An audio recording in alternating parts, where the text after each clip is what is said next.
সহজ তো লেগে গেছে মাথায়।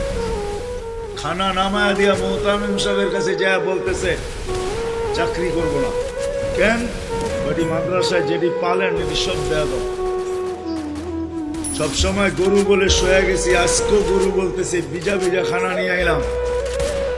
মোহতামিম সাহেব বুঝছে সরল সহজ মানুষ চেতলে তো এরমই চেতে গেছে গা সিধা বাড়িতে। রাত্র ৩টার সময় আসতেছে, আইসা মোহতামিম সাহেবের দরজায় খটখটাইতেছে, জিজ্ঞাসা করছে কে? হুজুর আসছি। কি জন্য? চাকরি করবো। তুমি দিনের বেলা চলে গেলে চাকরি করবে না? এতদিন চাকরি করতেছিলাম শুই না, এখন চাকরি করবো দেখা।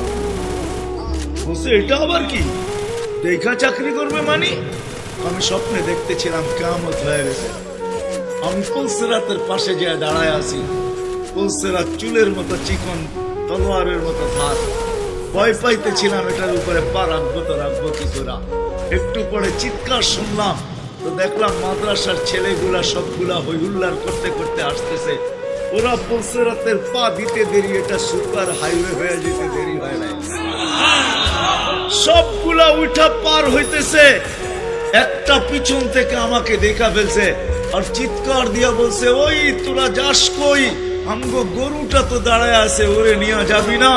বলে সবগুলা পিছে ফিরে আসছে আর আমাকে উঠায়া কেউ হাতে কেউ পায়ে ধরা সব